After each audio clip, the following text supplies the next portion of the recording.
pessoal, enquanto as perguntas estão chegando, eu vou iniciar com uma pergunta aqui para os dois. Primeiro, obrigado, Ana, Leonardo, excelente a apresentação de vocês, muito clara, objetiva.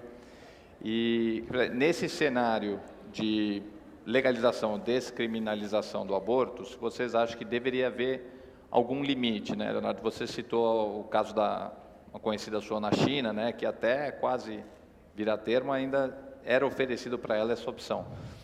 Sendo legalizado, vocês acham que deve ter algum limite, por exemplo, com relação ao tempo de gestação, ou como está proposto nessa ação hoje de limitar até o 3º mês, ou ele tem que estar disponível para as mulheres, seja qual for o tempo de gestação? Como é que vocês veem essa questão? A senhora que sabe, professora. Bom, muitos países legalizam o aborto definindo limites. Normalmente, 12 semanas é o período mais... 12 semanas de gestação é o período mais frequente. Não apenas porque envolve uma etapa do desenvolvimento fetal, mas porque também é um período de risco menor para as mulheres, né? De risco menor até do ponto de vista com o envolvimento das mulheres com o processo gestacional, né? Então, outros países já estendem mais esse período, às vezes até o 6º mês, não é?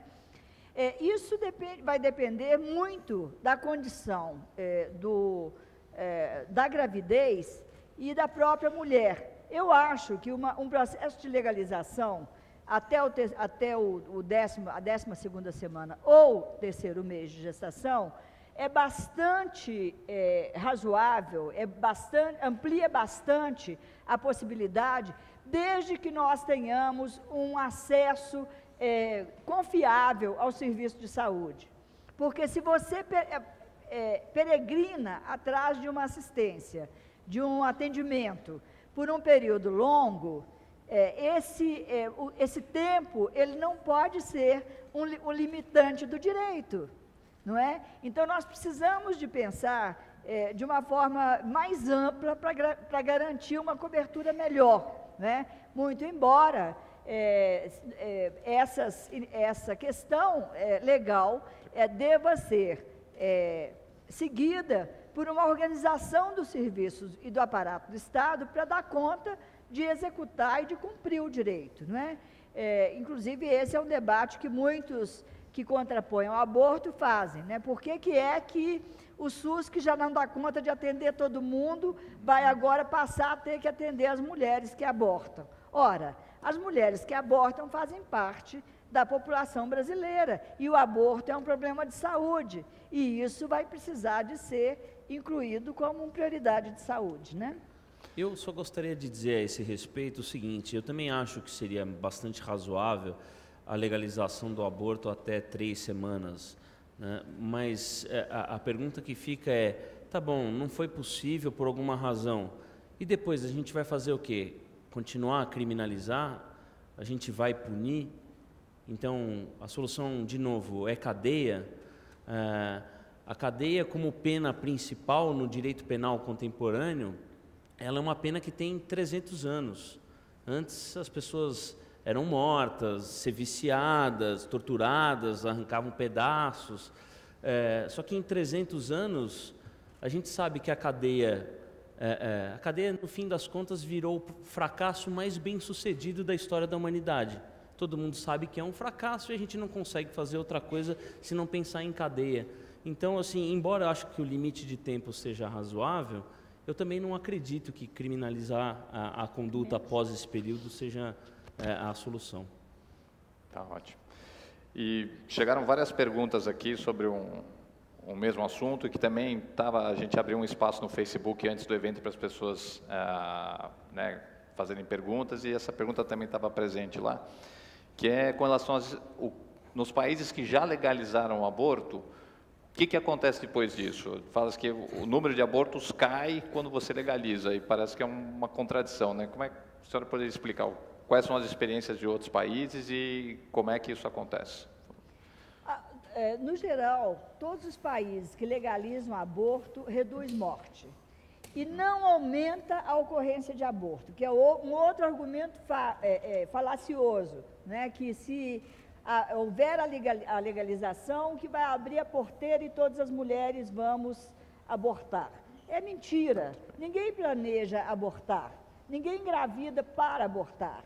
Então, essa experiência de outros países, Portugal, a Itália, a França, todos os países que legalizaram, fizeram pesquisas e mantiveram suas estatísticas, que são bastante claras em relação, primeiro, não aumenta o número estimado de aborto, não há uma corrida das mulheres para fazer aborto, o aborto não passa a ser um método contraceptivo. Veja, é diferente essa ideia de que o aborto passe a ser o método contraceptivo, significa simplesmente que as mulheres deixam de usar pílula, camisinha, DIU, qualquer um outro método contraceptivo, e passa a usar o aborto como contracepção. Isso é mentira, né? Então, o que acontece em outros países é isso, né? Esse benefício imediato. E o óbito, a morte das mulheres, acaba imediatamente, porque lá também se morria antes, quando era ilegal, quando estava na esfera da clandestinidade. Eu queria só acrescentar àquela resposta anterior, eu acho que o Léo me provocou, em relação a essa questão do feto e da autonomia, né? É um conceito da bioética, eu suponho que esse tema vai ser discutido aqui posteriormente, a questão mais profunda da bioética, mas do ponto de vista da bioética, o que se tem é que o conceito de pessoa, ele pressupõe autonomia de viver fora do útero, de viver independente das mulheres, né? Independente da mulher que abriga aquele feto. Esse conceito de autonomia, ele é muito útil, porque ele se impõe na preservação da vida da mulher, porque se chamar erradamente como presença de duas pessoas, é errado, porque o feto, ele não pode ser denominado uma pessoa, porque ele não tem autonomia de sobrevivência, enquanto as mulheres, sim. Pergunta para o professor Leonardo, eu vou ler aqui. Se o próprio meio jurídico, pergunta do Luca, tá, mandou aqui da plateia, se o próprio meio jurídico, ou seja, juízes, promotores, advogados, etc., não conseguem entrar em um consenso sobre quais condutas devem ser criminalizadas ou não, como esperar que a sociedade tome essa decisão? Bom, na verdade, esse deveria ser um consenso da sociedade, né? A lei deveria ser feita pelo povo, né? É evidente que a gente está vendo aí um cenário em que há graves distorções da representação eleitoral por força da prevalência do poder econômico, mas, numa certa medida, nós também estamos representados pelo Congresso que nós temos hoje. Então, não é olhar para Brasília e achar que aquele é um monstro independentemente de nós. Nós é que fizemos aquilo também, em certa medida, né? Apesar das distorções do poder econômico. Então, a questão não cabe aos advogados, aos juízes e aos promotores decidir o que deveria ou não ser feito. A lei tem que ser feita pelo povo. Esse consenso tem que ser popular, né? E o que nós estamos dizendo é que falta legitimidade, né? Para a gente apontar o dedo para o próximo e dizer, olha, essa sua conduta é extremamente vil, horrorosa, quando na verdade é uma questão controvertida que deveria caber naquele momento em que também não há um consenso sobre a viabilidade da vida, a atividade cerebral e etc., reservada à pessoa que está vivendo aquele drama, pensando ou não em abortar. Obrigado. Ana, você já abordou isso na sua apresentação, mas tem várias perguntas sobre esse assunto, então eu vou pedir para o pessoal detalhar um pouquinho mais. Num caso de legalizar o aborto, né, o SUS tem uma estrutura extremamente precária, né, várias limitações no Brasil. ele teria condições de fornecer um serviço de qualidade para as mulheres que optarem pelo aborto? Quer dizer, elas não continuariam se submetendo a condições, né, não ideais, de fazerem abortos em condições inseguras, tal? A senhora acha que o SUS tem condições de abrigar essas mulheres no caso de uma legalização? Bom, todos nós sabemos que o SUS foi uma grande conquista da sociedade brasileira, né? Quando nós tínhamos uma profunda exclusão das pessoas que não estavam inseridas no mercado de trabalho, que passaram a serem atendidas pelo SUS a partir da sua criação com a Assembleia Nacional Constituinte, com a nova Constituição Federal, nós, de fato, tivemos uma grande vitória.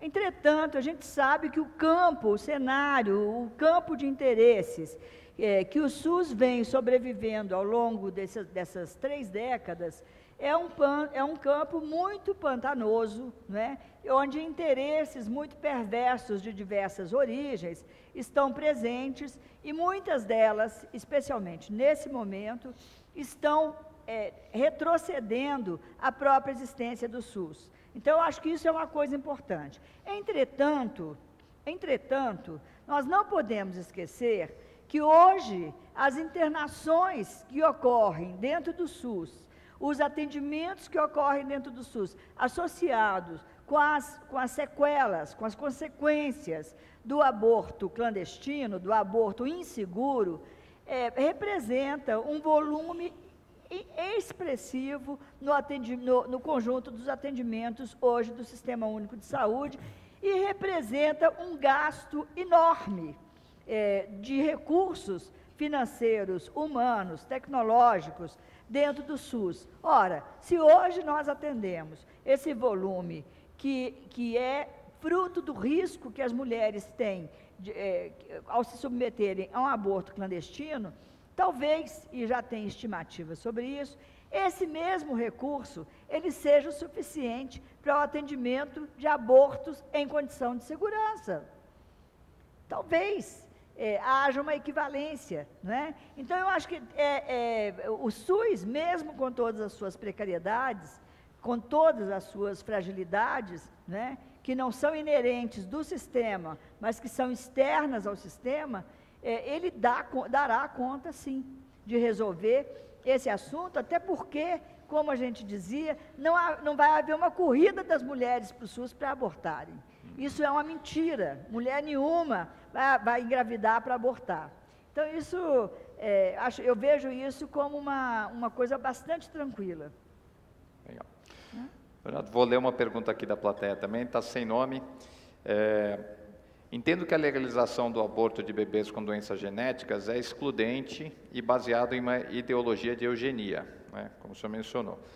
Mas como lidar com as mulheres que não possuem condições financeiras de cuidar desse bebê? Quer dizer, que optariam por abortar simplesmente por uma questão socioeconômica de não conseguir cuidar daquela criança. Veja, a questão aqui, o que eu coloquei, e talvez não tenha sido claro, com o medo da passagem do tempo aí, da apresentação, na verdade é o seguinte, eu não estou dizendo para a gente punir a mulher que opta por interromper uma gravidez porque o feto apresenta essa ou aquela característica. Isso é uma coisa que diz respeito a ela e ela que conviva com a escolha que ela fez.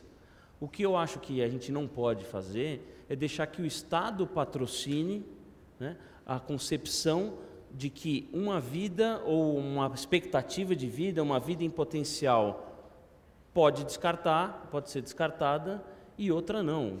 Eu não estou... há argumentos aí, eu vi escrito, o quanto que custariam os bebês para o SUS com microcefalia. Isso é um argumento horroroso, né? A questão não é o custo do SUS.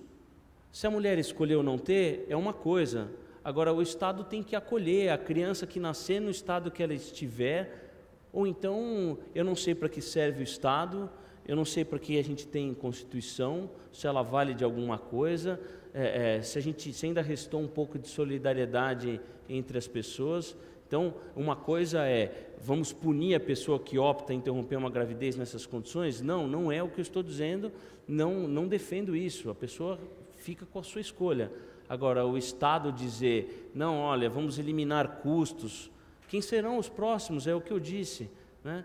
A síndrome de Down, a pessoa que vai apresentar com o avanço da genética, a gente vai querer adivinhar, então, a pessoa que vai dar despesa para o SUS aos 30 anos de idade, então vamos interromper também a gravidez.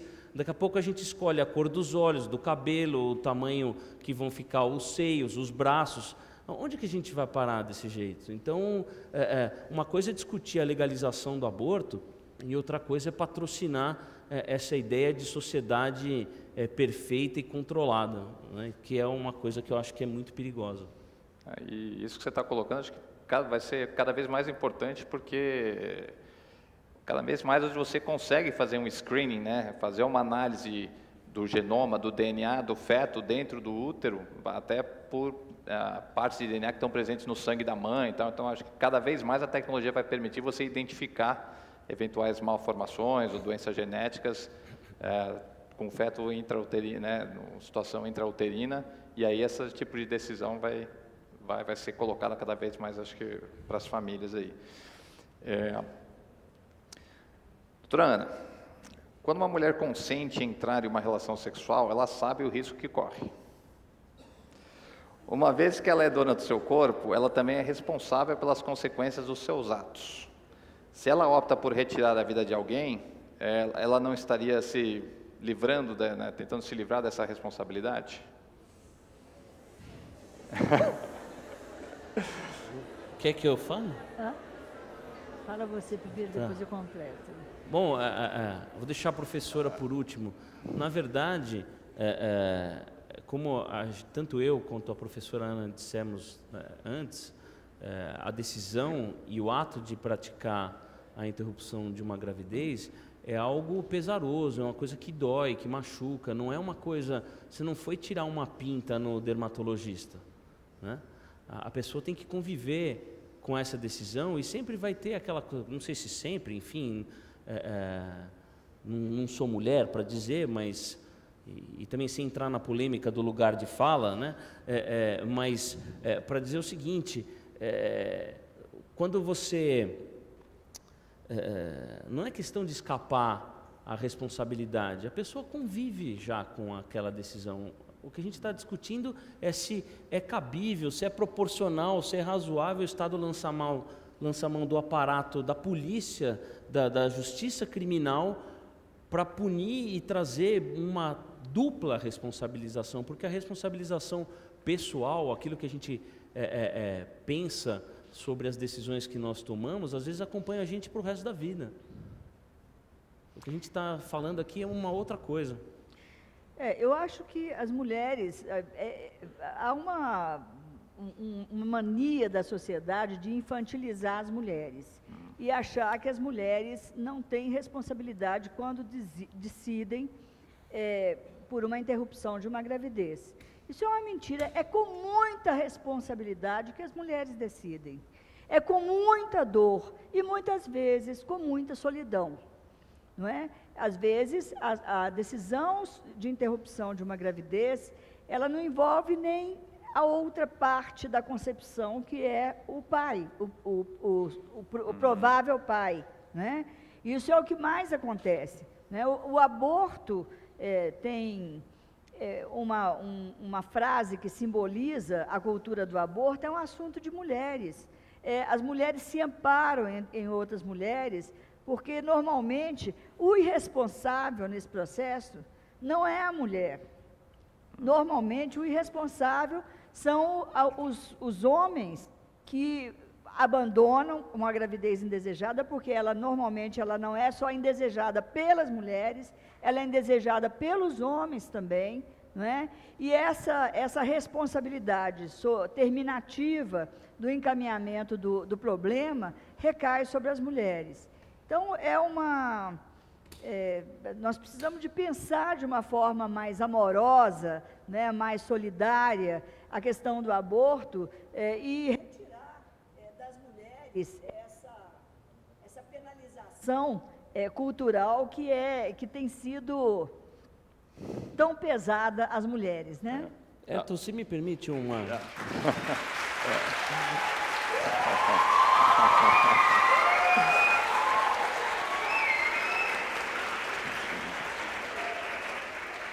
Só a próxima pergunta que estava aqui era qual a responsabilidade do homem nessa história. Então a senhora já respondeu.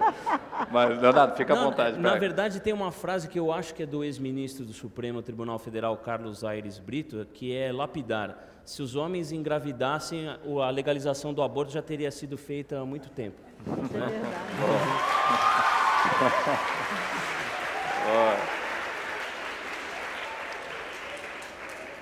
Tá. Bom, falamos da responsabilidade da mulher, do papel do homem. Como é que você tem algumas perguntas sobre isso aqui também, sobre o papel da religião? Até que ponto essa oposição ao aborto é puramente religiosa ou realmente existem argumentos jurídicos, né, que são plausíveis para criminalizar o aborto? Você acha que é uma questão puramente religiosa ou tem outros componentes envolvidos aí? Veja só, acho que a gente pode encarar a coisa de duas maneiras, e deveria encarar assim, penso eu. Primeiro que a decisão por criminalizar ou não uma conduta não é uma decisão jurídica, é uma decisão política. Nós tomamos, enquanto sociedade, a decisão de criminalizar essa conduta e não aquela. Então, o debate político tem que ficar no campo político.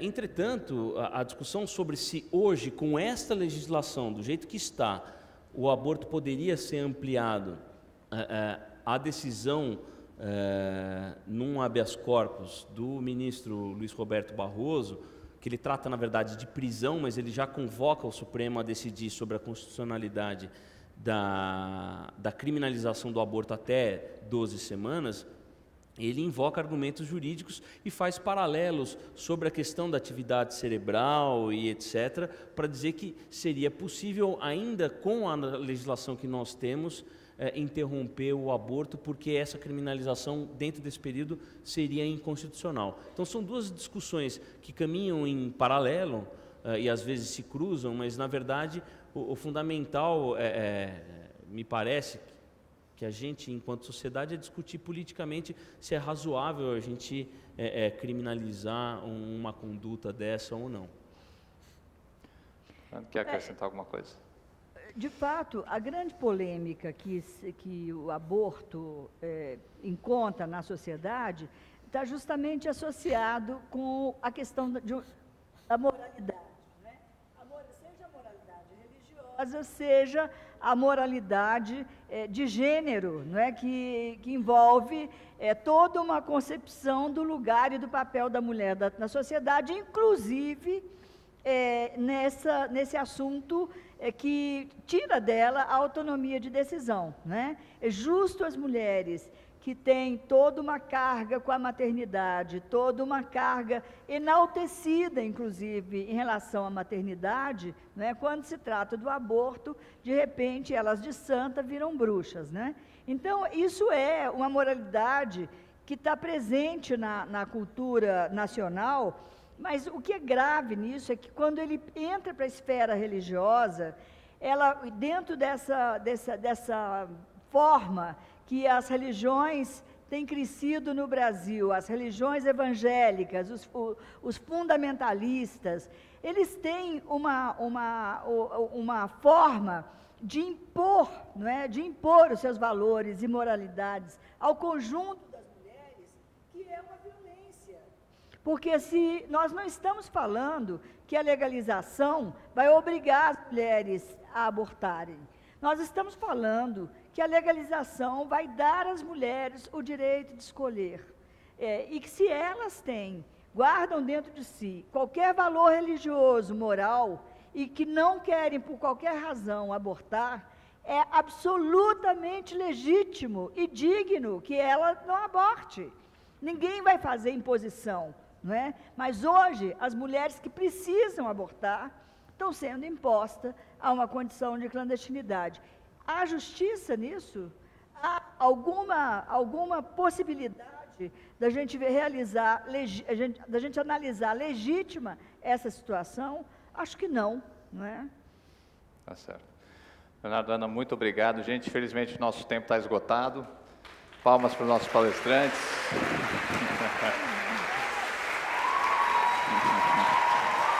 Muito bom.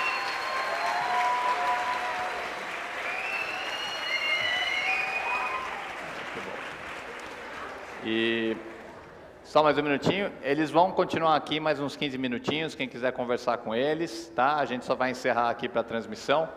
Queria pedir para vocês curtiram o evento, parece que curtiram. Por favor, entra nas redes sociais, nosso canal no YouTube, no Facebook, dá um like, compartilha, que isso é importante para o projeto seguir adiante. Obrigado e até o próximo evento. Valeu, galera. Obrigadão. Foi gostoso, né? Foi bom demais.